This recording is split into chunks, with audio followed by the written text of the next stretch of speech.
All right, now we're back. It's Rob Math. We're here at the Rock Gods in Agora Hills. Somehow we missed the fire.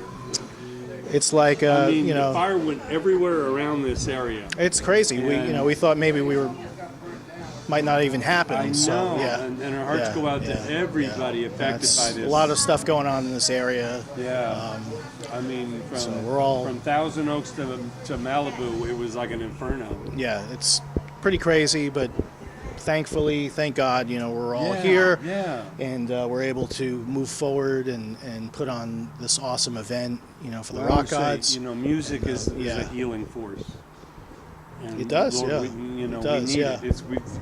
We've all gotten through a lot of things in life with great music. Yeah. Now, growing up in New York, that's a whole nother scene. Now, I know there's the rivalry between LA, but what was your fond thoughts of like, oh, California, LA? I mean, what really, was that's a good question. Bright side? Well, I grew up in New York, my whole life pretty much, and it was just, all I knew was East Coast, Manhattan, playing in the Village and Long Island and Jersey Shore and stuff. And I came out to LA actually on a fluke. One of the guys I was working with had some connections, and we were, in a band. And he said, "Hey, you want to go out to LA and go record a demo with this producer?" And so I said, "Yeah, I'm in. Let's go." So we came out here, and one thing led to another. I wound up playing on a bunch of the recordings, and that producer actually was living in Steve Vai's house at the time. So it was kind of cool. There was like that whole element. That house over there? I don't remember which one it was, but it was like, for a bunch of kids coming out to LA and New York, that was like the dream, Yeah. We're going to go to LA, and we're going to go to Melrose, and then we're going to go to Steve Vai's house. Whoa, yeah, it was the whole dream. So I went out there and then played on a bunch of stuff, and then I went back to New York and got a phone call. And the guy, actually, his name was Mike Latanzi. He's a great producer. And he called me up, and he's a real New York guy. He called me up, and he said, "Hey, what are you doing?" And I said, I'm just going to go play a gig. He goes, "Listen, my brother-in-law wants to fly you out. We got a record on Elton John's label, the whole thing." so I said, "All right, whatever, So they flew me out, and that was like my first kind of taste of what goes on out in Hollywood. And I had actually a relative out here. My uncle was out here, and he was kind of a comedian. And so I just, the New York scene seemed a little dry. And I thought they gave me the tip off. They said, you could really break into this the Wild West, studio scene. And so I was young and dumb, and so I said, "All right, I'm coming. Here I come." So I came out to LA, and I started. 80 degrees in December sounds good. That sounds like fun. You can get an apartment with a pool. Hey, that's not so bad. Yeah, can't get that in New York. Yeah. So I came out and enjoyed it a little, and you got the whole sunset thing. But I started playing on demos and stuff, and they would call me over to the studio, and they'd say, "Oh, we got Paula Abdul's in the studio," and "Oh, we got." Whatever, so I'd come down and plan a few things and meet people, and before I knew, I was meeting other writers and producers, and they started calling me at, "Hey, what are you doing? It's 1 o'clock in the morning. Can you come down to the studio? We got a track for Tony Braxton." "Oh, okay," And after a while, I started playing a bunch of things, and they started coming out, and that was I made some inroads to that, and at the same time, there's, the touring scene of a lot of artists on labels was out here, so you could get in, break in on that. Did you prefer the live stuff or the studio stuff? Well, I loved live. That's where I came from. I came from being on stage and rocking out and doing the whole thing. Where the rubber meets the road. Yeah, and the studio thing was kind of an afterthought. Yeah. I always had the creativity to myself. So we could go out on the road. Yeah, and I hooked up with some live artists. There was an artist. This is back in like late 90s, Billy Myers. He had Universal Kiss the Rain, and Annabella Wynn from Bow Wow Wow. I started playing with some of these people, It's cool. And then I'd been out here for a little while, and I hooked up with the band Player. I met Baby Come Back. Baby Come Back. Peter Beckett, the original singer. Is that the closing song? Where do you put that in the set?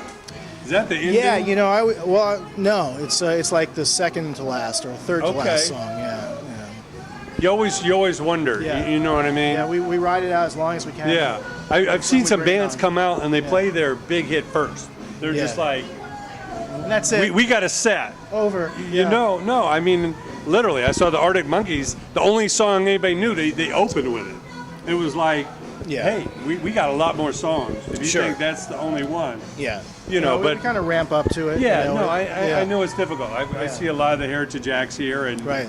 you know, you don't want them leaving early. Like, okay, honey, we saw the Right. hit. We Let's make sure go. everyone waits until baby come back. Yeah, it's you like know? save it for the encore. You guys want one more? Yeah. So that's it's a good time. And, yeah. So you were familiar with the song when it originally came out? Oh, that was I was a kid back then. So I was growing up in Long Island. Yeah. And I would sit, in my parents' house, whatever. Yeah. And we had the TV room, and the infomercials would come on for compilation records. Hits of the 70s. Hits of the 70s, and it would just keep coming Soft on. rock, Baby, all come that. back. And I would see the whole band and everything. I said, wow, Yeah. these guys are pretty cool. This is a good song. And I was only a really young kid back then. I was like 10 or 11. So later on, it was just funny when I was sitting in a garage with Peter and Ron Moss at the time, was the original bass player and stuff. And I was like, these are the guys, that I grew up watching on TV. It was kind of funny. So it's cool. So I had a good run with them, and I also played with the band LEATHERWOLF, which is another band out from the late '80s that made a mark in the metal scene. And we got Was that original record? Was that Island Records? What was Island that? was Island? I don't remember if that was the second record or the third, Yeah. but they got a real cult following, and there's a lot of respect there. So Like I said, I was deep in the scene You were back in it, then. yeah, Oh yeah. Motley It's Crue and Steeler they and show up at the everybody gig, was it's just there. like look out, you got man. bodyguards and shit, So Well, it wasn't totally hardcore thrash. It wasn't like it was. it's like more of It wasn't Slayer or anything like yeah, that. I'm not so big on that stuff. Yeah. But I like. That's a real stretch from Player there.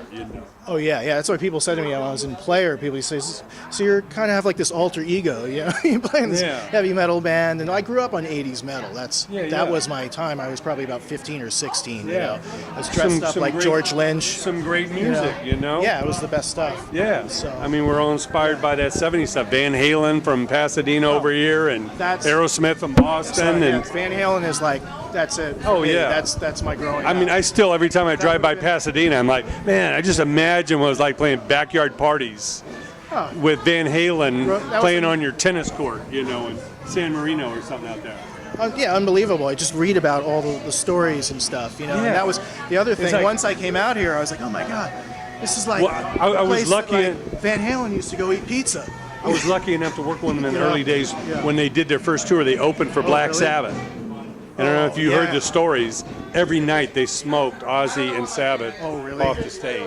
They were on the Never Say Die tour. They fired Ozzy at the end of the tour. Oh, wow. But every night the They just arena killed him, was huh? electric for the opening act. Which is Van Halen. And then Sabbath came out with like the funeral dirge. It was like, okay. Right. You just see people heading for the exits. Van Halen, that was like my all-time number one favorite. The Eddie Van greatest Halen. party band ever. Yeah, and Eddie's guitar playing is just so amazing. Just changed so revolutionary changed and the guitar inspiring. It world was like, that kind of set me off. Yeah, I think it's too bad they don't still have the fire. If the Van Halen brothers could get it back together, you know what I mean? So many people from that era are still kicking ass. Yeah. Well, I haven't seen the last tour or anything, but I still think Eddie sounds great. No, I'm not ready to put the nail in the coffin. I'm just Yeah, yeah. saying it's not looking good. Gotcha. You know what I mean? Yeah. Because like I was just telling somebody earlier, I'm friends and work with Paul Rogers. Paul Rogers' voice is better now than it was with Free or Bad Company in the 70s. Really? It's unbelievable. And you keep the pharmaceuticals and the alcoholism and all that out of the way. Yeah. And you drink a lot of water and you exercise. The voice is one of the most incredible instruments. Yeah. Now tell us about Peter with Player. What makes him so great? That's a good point. I mean, he's another one of those singers who his voice sounds exactly how it sounded back in the back when they made their mark in the late 70s. He's we're talking kept it in 2018. People go out and they go, oh my God, he still sounds so good. So that was taking care of it. Yeah, it's amazing. It's 'cause not I've that you get played on with stage and you're like, oh man, we need to turn up the played with a reverb lot and- of different singers, and you're like, man.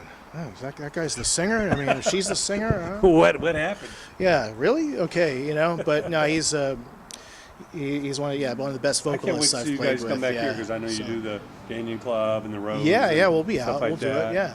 So, that's but awesome. it's definitely, it's very inspiring playing with him because he's an amazing. I heard there's some amazing package musician, shows, Ambrosia, or who's some of the Yeah, other there's bands a you played whole. with? Well, we've besides Ambrosia, I'm trying to think of what are some of those other yacht rock. Oh my He's God. gone out with Christopher Cross, Little and River the Little Band River or stuff Band, like and we've done that. some cruises. Well, Okay. Frampton was on one of the cruises. Okay. I think we just missed him.